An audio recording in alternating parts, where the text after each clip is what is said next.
ಅರಣ್ಯ ಭೂಮಿ ಒತ್ತುವರಿ ಗೊಂದಲಕ್ಕೆ ಮಾಜಿ ಶಾಸಕ ರಮೇಶ್ ಕುಮಾರ್ ಕಾರಣ. ಶಾಸಕ ಜಿಕೆ ವೆಂಕಟಶಿವಾರೆಡ್ಡಿ ಆರೋಪ.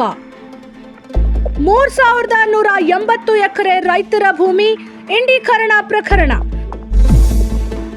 ರೈತರ ಹೆಸರಿನಲ್ಲಿ ರಾಜಕೀಯ ನಾಟಕ ಬೇಡ. ಅರಣ್ಯ ಭೂಮಿ ವಿಚಾರದಲ್ಲಿ ಮಾಜಿ ಶಾಸಕರ ವಿರುದ್ಧ ತೀವ್ರ ವಾಗ್ದಾಳಿ. ಶ್ರೀನಿವಾಸಪುರದಲ್ಲಿ ಮಾತ್ರ ರೈತರ ಭೂಮಿ ಇಂಡೀಕರಣ ಏಕೆ? ಮಾಜಿ ಶಾಸಕರಿಂದ ಉತ್ತರ ಕೇಳಿದ ಶಾಸಕ ಜಿಕೆವಿ.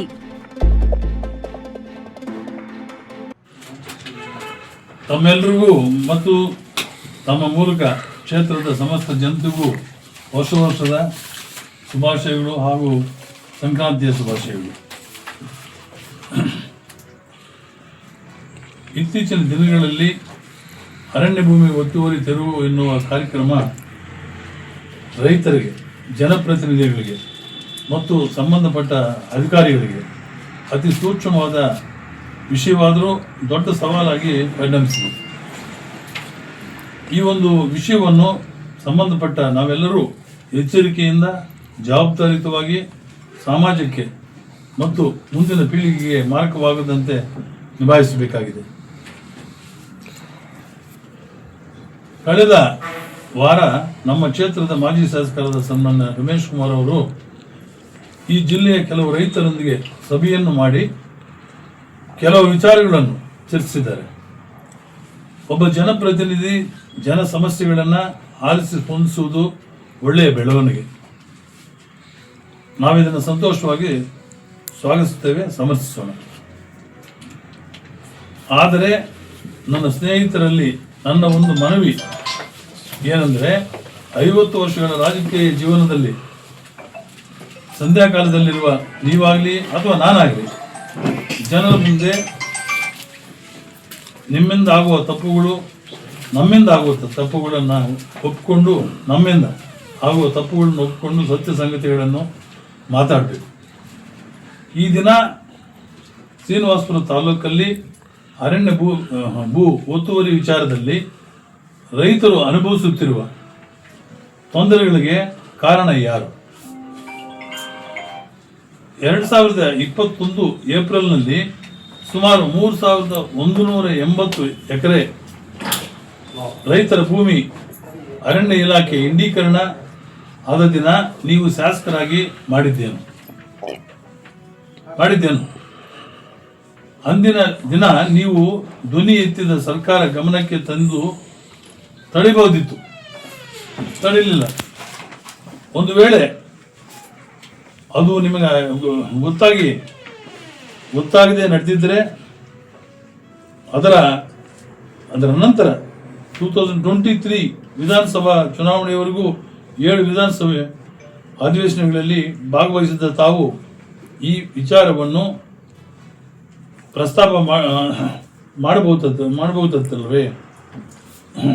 ತಾವು ಸರ್ಕಾರದ ಜೊತೆ ಪತ್ರ ವ್ಯವಹಾರ ಮಾಡಿ ಮರುಪರಿಶೀಲನೆ ಆಗಬೇಕು ಎಂದು ಕೇಳಿದರೆ ಆ ದಿನ ಎಲ್ಲ ದಾಖಲೆಗಳನ್ನು ಹೊಂದಿದ್ದ ರೈತರ ಜಮೀನು ಅರಣ್ಯ ಇಲಾಖೆ ಇಂಡೀಕರಣ ಆಗುವುದು ತಪ್ಪುತ್ತಿರಲಿಲ್ವೇ?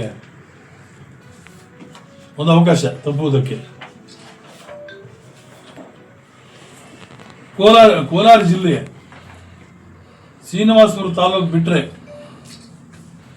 ಇದು ಗಮನಾರ್ಹವಾದದ್ದು.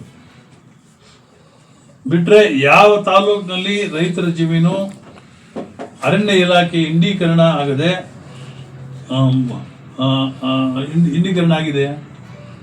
ಯಾವ ತಾಲೂಕಲ್ಲಿ ರೈತರ ಜಮೀನು ಇಂಡೀಕರಣ ಆಗಿಲ್ಲ? ಮುಳಬಾಗಿಲಾಗಲಿ, ಬಂಗಾರಪೇಟೆ ಆಗಲಿ, ಕೋಲಾರ ತಾಲೂಕಿನಲ್ಲಾಗಲಿ, ಯಾವುದೇ ತಾಲೂಕಲ್ಲಿ ಇಡೀ ಡಿಸ್ಟ್ರಿಕ್ಟಲ್ಲಿ ಶ್ರೀನಿವಾಸಪುರ ಬಿಟ್ಟರೆ ಯಾವುದೂ ಆಗಿಲ್ಲ. ಅದಕ್ಕೆ ಮಾನ್ಯ ರಮೇಶ್ ಕುಮಾರ್ ತಾನೇ ಉತ್ತರ ಕೊಡಬೇಕು. ಅವ್ರ ಕಾಲದಲ್ಲೇ ಆಗಿದ್ದೀವೆಲ್ಲ. ಹೆಸರಿಗೆ ಇಂಡೀಕರಣ ಆಗಿರುವ ಜಮೀನುಗಳನ್ನು ಅರಣ್ಯ ಒತ್ತುವರಿ ರೈತರನ್ನು ಒಕ್ಕಲೆಬ್ಬಿಸಿ ಬೀದಿಗೆ ಬಂದಾಗ ತಾವೆಲ್ಲಿದ್ದೀರಿ? 2023ರಲ್ಲಿ ಶಾಸಕನಾದ ನಂತರ ಪ್ರತಿ ವಿಧಾನಸಭಾ ಅಧಿವೇಶನದಲ್ಲಿ ಈ ವಿಷಯವನ್ನು ಚರ್ಚೆಗೆ ತಂದಿದ್ದೇನೆ ನಾನು ಆದಾಗ. ಮತ್ತು ಸರ್ಕಾರದಿಂದ ಸಂತ್ರಸ್ತ ಸಣ್ಣ, ಅತಿ ಸಣ್ಣ ಮತ್ತು ಮಧ್ಯಮ ವರ್ಗದ ರೈತರಿಗೆ ಪರಿಹಾರಕ್ಕಾಗಿ ಸಹ ಸರ್ಕಾರದ ಮೇಲೆ ಒತ್ತಡ ತಂದಿದ್ದೇನೆ. ಆದರೆ ಮಾನ್ಯ ಕಂದಾಯ ಸಚಿವರಾಗಲಿ ಮತ್ತು ಅರಣ್ಯ ಸಚಿವರಾಗಲಿ ಈ ವಿಚಾರದಲ್ಲಿ ಪೂರ್ಣವಾಗಿ ಕೈ ಚೆಲ್ಲಿ ಕೂತಿರುವುದು ನಮ್ಮ ದುರದೃಷ್ಟ. ಇದೇ ಸಚಿವರು ಬಲಾಢ್ಯರಾದ ನಮ್ಮ ಮಾಜಿ ಶಾಸಕರ ಅರಣ್ಯ ಭೂಮಿ ಒತ್ತುವರಿ ಸಾಬೀತಾದರೂ ತೆರವುಗೊಳಿಸುವಲ್ಲಿ ಅಸಹಾಯಕತೆ ತೋರುತ್ತಿರುವುದು ಅಷ್ಟೇ ದುರದೃಷ್ಟಕರ. ಇಂಪಾರ್ಟೆಂಟ್ ಪಾಯಿಂಟ್ ಇದು.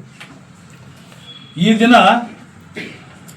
ರೈತರೊಂದಿಗೆ ಸಭೆ ಮಾಡಿ ನೀವು ನಮ್ಮೊಟ್ಟಿಗೆ ಇರಿ, ನಾನು ನಿಮ್ಮ ಪರವಾಗಿ ಹೋರಾಟ ಮಾಡ್ತೇನೆ ಎಂದು ಹೇಳ್ತಿರಲ್ಲ ಮಾನ್ಯ ರಮೇಶ್ ಕುಮಾರ್ ಅವರೇ, ಯಾವ ಹೋರಾಟ ಮಾಡಿದ್ದೀರಿ? ಮಾಡ್ತೀರಿ? ಯಾವಾಗ ಯಾವ ಹೋರಾಟ ಮಾಡ್ತೀರಿ? ರೈತರ ಭೂಮಿ ಅರಣ್ಯ ಇಲಾಖೆಗೆ ಇಂಡೀಕರಣ ಆಗಿರುವುದನ್ನು ವಾಪಸ್ಸು ರೈತರ ಹೆಸರಿಗೆ ಮಾಡಿವ್ರಾ? ಇವು ಮಾಡೋದಕ್ಕಾಗುತ್ತಾ? ಸುಮಾರು 2,000 ಎಕರೆ ರೈತರ ಜಮೀನಿನಲ್ಲಿ ಇದ್ದ ಎಲ್ಲ ಬೆಳೆಗಳನ್ನು ನಾಶ ಮಾಡಿ ಒಕ್ಕಲೆಬ್ಬಿಸಿದ್ದವರನ್ನು ಮತ್ತೆ ಈ ಭೂಮಿಗಳಿಗೆ ಕರೆದುಕೊಂಡು ಹೋಗಿ ಅವರನ್ನು ನಷ್ಟ ಪರಿಹಾರ ಕೊಡಿಸೋರೆ ಆಗುತ್ತಾ? ಅವೆಲ್ಲ ಮನೆಗಳನ್ನು ಹೊಡೆದ್ಬಿಟ್ರಲ್ಲ ಅವಾಗ, ಆಗುತ್ತಾ? ಸಾರ್ವಜನಿಕವಾಗಿ ಇದನ್ನು ಪ್ರಮಾಣ ಮಾಡಿ ಹೇಳಿವ್ರೆ? ನೀವು ಪ್ರಮಾಣ ಮಾಡ್ತೀರಾ ಅವು ಸರಿಯಾಗಿ ನಡ್ಕೊಂಡಿದ್ದೇನಂತ? ಅಧಿಕಾರದಲ್ಲಿದ್ದಾಗ ರೈತರ ಬಗ್ಗೆ ಕಾಳಜಿ ಇಲ್ಲ, ಕ್ಷೇತ್ರದ ಜನರ ಯೋಗಕ್ಷೇಮದ ಬಗ್ಗೆ ಜವಾಬ್ದಾರಿ ಇಲ್ಲ.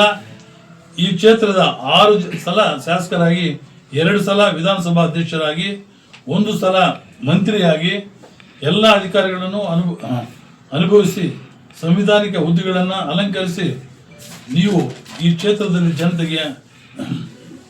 ಈ ಕ್ಷೇತ್ರದ ಜನರು ಅನುಭವಿಸುತ್ತಿರುವ ಎಲ್ಲ ರೀತಿಯ ತೊಂದರೆಗಳು ಮತ್ತು ಯಾತನೆಗಳಿಗೆ ಕಾರಣವಲ್ಲವೇ? ಅಧಿಕಾರದಲ್ಲಿದ್ದಾಗ ಕ್ಷೇತ್ರದ ಮತ್ತು ಜನರ ಬಗ್ಗೆ ಜವಾಬ್ದಾರಿಯಿಂದ ನಡ್ಕೊಳ್ಳಲೇ ಇಲ್ಲ. ಇದನ್ನ ನಾನು ಮಾತ್ರ ಹೇಳುತ್ತಿಲ್ಲ. 2023 ಡಿಸೆಂಬರ್ 20ರಂದು ಬೆಂಗಳೂರು ವಿಶೇಷ ಜನಪ್ರತಿನಿಧಿಗಳ ನ್ಯಾಯಾಲಯ ನೀನೇ ನನ್ನ ಮೇಲೆ ದಾಖಲಿಸಿದ್ದ ಮೊಕದ್ದಮೆಯಲ್ಲಿ ನನ್ನ ಮೇಲೆ ಕೇಸ್ ಹಾಕಿದ್ರು. ಆ ಮೊಕದ್ದಮೆಯಲ್ಲಿ ತೀರ್ಪಿನಲ್ಲಿ ಉಲ್ಲೇಖಿಸಿ ನಿಮಗೆ ಚೀಮಾರಿ ಹಾಕಿದ್ದಾರೆ. ಹಾಕಿಲ್ವೇ? ಉತ್ತರ ಹೇಳಿ.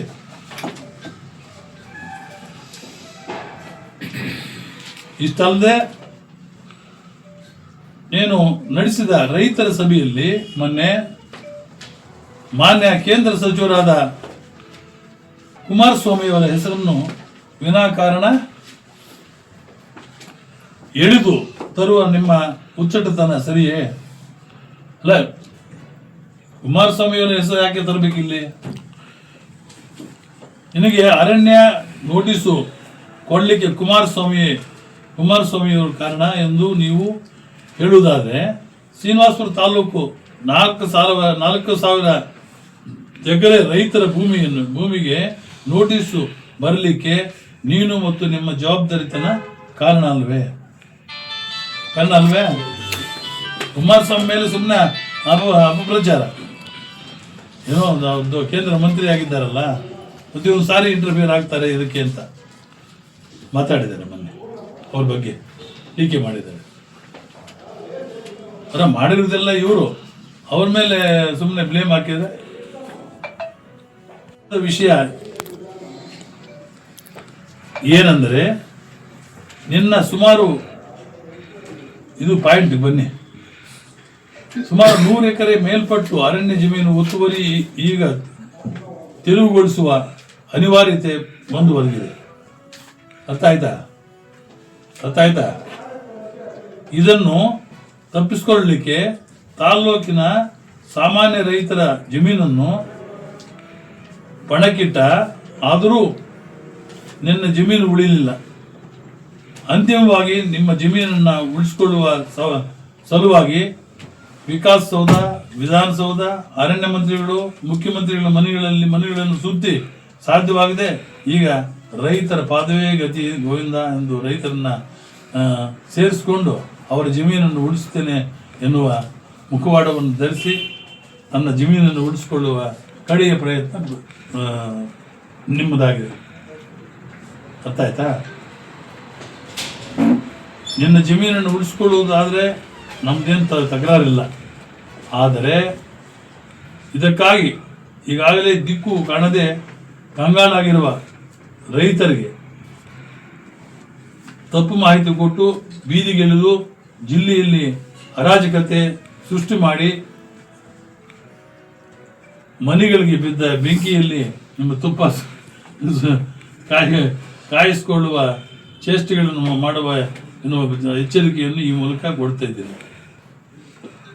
ಈಗಾಗಲೇ ನಾನು ಅರಣ್ಯ ಇಲಾಖೆಯಿಂದ ತೊಂದರೆ ಆಗುತ್ತೆ ಎಂದು ಆತಂಕದಲ್ಲಿ ಹಳ್ಳಿಗಳಾದ ದೊಡ್ಡಮುದ್ದೊಡ್ಡಿ, ಶಿವಪುರ ಮತ್ತು ಇದರ ಹಳ್ಳಿಗಳಿಗೆ ಭೇಟಿ ಕೊಟ್ಟಿದ್ದೇನೆ.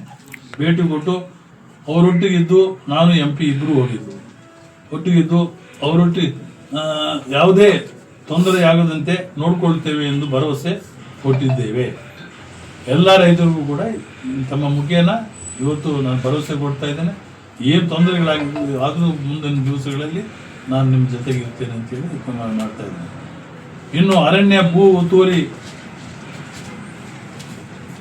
ತೆರವು ಕ್ರಮದಿಂದ ತೊಂದರೆಗೊಳಗಾದ, ಇದು ಬಹಳ ಇಂಪಾರ್ಟೆಂಟು, 3 ಎಕರೆಗಿಂತಲೂ ಕಡಿಮೆ ಜಮೀನಿರುವ 3 ಎಕರೆಗಳಿಗಿಂತಲೂ ಕಡಿಮೆ ಜಮೀನಿರುವ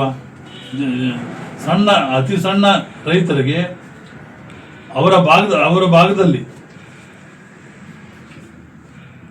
ಹಂಚಲಿಕ್ಕೆ ಲಭ್ಯವಿರುವ ಸರ್ಕಾರಿ ಜಮೀನು ಇದ್ದರೆ ತಾಲೂಕಿನ ಭೂ ಮಂಜೂರಾತಿ ಸಮಿತಿಯ ಅಧ್ಯಕ್ಷತೆ ಮೇರೆಗೆ ಪರಿಶೀಲಿಸಲಾಗುವುದು ಎನ್ನುವುದು ಭರವಸೆ ನಾನು ಈ ಮೂಲಕ ತಮ್ಮ ಮುಖೇನ ಕೊಡ್ತೇನೆ.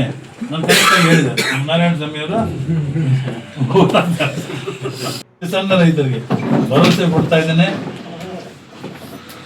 3 ಎಕರೆಗಳಿಂದಲೂ ಕಡಿಮೆ ಜಮೀನಿರುವ ಅತಿ ಸಣ್ಣ ರೈತರಿಗೆ ಅವರ ಭಾಗದಲ್ಲಿ ಹಂಚಲಿಕ್ಕೆ ಲಭ್ಯವಿರುವ ಸರ್ಕಾರಿ ಜಮೀನು ಇದ್ದಲ್ಲಿ ತಾಲೂಕಿನ ಭೂ ಮಂಜೂರಾತಿ ಸಮಿತಿಯಲ್ಲಿ ಆದ್ಯತೆ ಮೇರೆಗೆ ಪರಿಶೀಲಿಸಲಾಗುವುದು ಎನ್ನುವ ಭರವಸೆಯನ್ನು ನಾನು ಕೊಡ್ತೇನೆ, ತಮ್ಮ ಮುಖೇನ ಕೊಡ್ತೇನೆ. ಎಲ್ಲರಿಗೂ ನಮಸ್ಕಾರ. ನನ್ನ ಮೇಲೆ ಇದು ನಿಮ್ಮ ಪ್ರೆಸ್ ಮೀಟಲ್ಲೇ ಇದು ಮಾಡಿದ್ದಲ್ಲಪ್ಪ, ಮಾತನಾಡಿದ್ದಕ್ಕೆ ಅಲ್ಲಿ ನಾನು ಸರಿ ಮಾತನಾಡಿದ್ದಲ್ಲ, ಅವ್ರ ಮೇಲೆ ಅಲಿಗೇಷನ್ ದಾಖಲೆಗಳು ಇಟ್ಕೊಂಡು ದಾಖಲೆಗಳ ಸಮೇತ ನಾನು ಮಾತಾಡಿದ್ದೆ. ಪ್ರೂಫ್ ಇಟ್ಕೊಂಡು ಅಲ್ಲ, ಜನಪ್ರತಿನಿಧಿಗಳು ಕೋರ್ಟಲ್ಲಿ ಅವರೇ ಹಾಕಿದ್ರು ಮೊಕದ್ದಮೆ ನನ್ನ ಮೇಲೆ. ಅದು ಆದ್ಮೇಲೆ ಅದು ಡಿಸ್ಮಿಸ್ ಮಾಡಿ ಒಂದು ರಿಮಾರ್ಕ್ ಮಾಡಿದ್ದಾರೆ ಅವ್ರ ಮೇಲೆ. ರೈತರ ಪಾದಗಳೇ ಶರಣು, ಬೇರೆ ವಿಧಿ ಇಲ್ಲ. ನೋಡಿ, ನೀವು ನೋಡ್ತಾ ಇರುತ್ತೆ ತಾನೇ ಎಲ್ಲ ನಾನು ಹೇಳಿರೋದು. ಇದರಲ್ಲಿ ಯಾವ್ದು ಸತ್ಯಾಂಶ ಹೊರಗೆ ಬರಬೇಕು, ತಾಲೂಕಲ್ಲಿ ಜನತೆಗೆ ನಿಜವಾದ ಅಂಶಗಳು ಗೊತ್ತಾಗಬೇಕು. ತಾಲೂಕಲ್ಲಿ ಏನು ನಡೀತಾ ಇದೆ, ಇವರ ಮುಖವಾಡ ಏನು ಅಂತ ಅಲ್ಲ, ಹೇಳೋದೊಂದು ಮಾಡೋದೊಂದು. ಅವ್ರ ಸ್ವಾರ್ಥಕ್ಕೆ ಇವತ್ತು ಜನಗಳನ್ನ ಬಲಿ ಕೊಡೋದಕ್ಕೆ ವ್ಯವಸ್ಥೆ ಮಾಡ್ತಾ ಇದ್ದಾರೆ. ತಾವು ಕೂಡ ಅರಣ್ಯ ಇಲಾಖೆಯವರು ತಾವು ಕೂಡ ಅನೇಕ ವಿಷಯಗಳು ಕೂತ್ಕೋ ಅಲ್ಲ, ಎಲ್ಲ ವಿಷಯಗಳು ಕೂಡ ನಾನು ಅನೇಕ ವಿಷಯಗಳನ್ನು ಪ್ರತಿಯೊಂದು ಸೆಷನಲ್ಲಿ ಪ್ರತಿಯೊಂದು ಸೆಷನ್ನಲ್ಲಿ ಕೂಡ ನಾನು ಕೇಳ್ತಾ ಇದ್ದೆ ಪ್ರಶ್ನೆಗಳನ್ನು. ಆನ್ಸರ್ ಬಂದಿದೆ. ಈಗ ಅರಣ್ಯ ಇಲಾಖೆಯಲ್ಲಿ ಒತ್ತುವರಿ ಆಗಿದ್ರು ಕೂಡ ಅದೇ ಬಡವರು 2 ಎಕರೆ 3 ಎಕರೆ ನಮ್ಮ ಯಾವ ತಾಲೂಕಿನಲ್ಲಿ ಈ ವ್ಯವಹಾರ ಆಗಿಲ್ಲ, ನಮ್ಮ ತಾಲೂಕು ಎಕ್ಸೆಪ್ಟ್ ಶ್ರೀನಿವಾಸಪುರ. ಯಾಕಾಯ್ತು? ನಿಮ್ಮ ವೀಕ್ನೆಸ್. ಅವ್ರ ಉದ್ದೇಶ ಏನಿತ್ತು? ನಮ್ಮ ತಾಲೂಕು ಯಾಕಾಗಬೇಕು? ರಾತ್ರಿ ಚೆಲುವಮಣಿ ಅಂತಿದ್ರು ಜಿಲ್ಲಾಧಿಕಾರಿ ಶ್ರೀನಿವಾಸ ತಹಸೀಲ್ದಾರ್ ಇದ್ರು, ರಾತ್ರಿ ಆಗಿದೆ ಅಂತ ನನಗೂ ಮಾಹಿತಿ ಇಂಡೀಕರಣ ಆದ್ಮೇಲೆ ಅದನ್ನು ಮತ್ತೆ ಬದಲಾವಣೆ ಮಾಡ್ಲಿಕ್ಕೆ ಆಗೋದಿಲ್ಲ. ಅಷ್ಟ ಅಲ್ವಾ?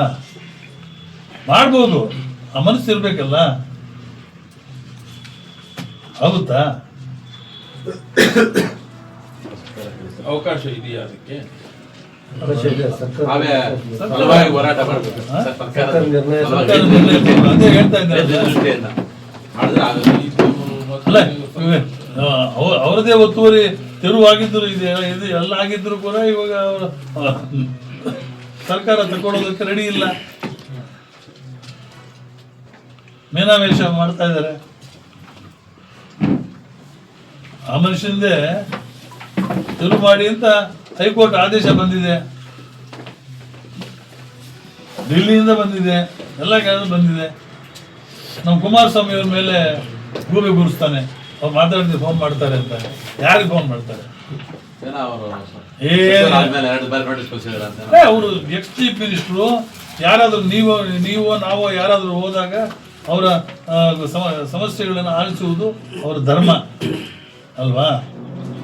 ಅವರೇನು ಇವ್ರಿಗೆ ಕೆಟ್ಟದ್ದು ಮಾಡಿಲ್ಲ, ಮಾಡ್ಕೊಂಡಿರೋದು ಇವರು, ಜನತೆಗೆ ದ್ರೋಹ ಮಾಡಿರೋದು ಇವರು, ಅನ್ಯಾಯ ಮಾಡಿರೋದು ಇವರು. ಇವರು ಅಧಿಕಾರ ಇದ್ದಾಗ ಎಲ್ಲರ ಜನರ ಸಮಸ್ಯೆಗಳನ್ನ ಆಲಿಸಬಹುದಾಗಿತ್ತು. ಇನ್ನಿಕೆ ನಾವು ಅವಾಗ ಯಾಕೆ ಮಾಡಲಿಲ್ಲ?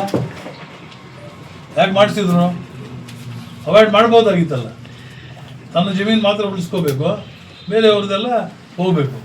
ಸರ್ ನಮ್ದೊಂದು ಪ್ರಶ್ನೆ ಸರ್, ಕಾನೂನು ಚೌಕಟ್ಟಲ್ಲಿ 3 ಎಕರೆಗಿಂತ ಕಡಿಮೆ ಜಮೀನಿರುವ ಅತಿ ಸಣ್ಣ ರೈತರಿಗೆ ಅವರ ಭಾಗದಲ್ಲಿ ಹಂಚಲಿಕ್ಕೆ ಲಭ್ಯವಿರುವ ಸರ್ಕಾರಿ ಜಮೀನು ಇದ್ದಲ್ಲಿ ತಾಲೂಕಿನ ಭೂ ಮಂಜೂರಾತಿ ಸಮಿತಿಗೆ ಆದ್ಯತೆ ಮೇರೆಗೆ ಪರಿಶೀಲಿಸಲಾಗುವುದು ಎನ್ನುವ ಭರವಸೆ ನಾನೇ ಚೇರ್ಮನ್. ಅದಕ್ಕೆ ಒಂದು ರೈತರಿಗೆ ಇಂಥ ಒಂದು ಸಹಾಯಗಳನ್ನು ಮಾಡೋದಕ್ಕೆ ನಾನು ಸಿದ್ಧನಿದ್ದೇನೆ. ಯಾವುದೇ ಸಂದರ್ಭದಲ್ಲಿ ಈ ಹಿಂದೆ ಕಳ್ಕೊಂಡಿರೋರಿಗೆ ಇಂಜುರಿ ಇರೋದು ಕಡಿಮೆ ಇರೋದು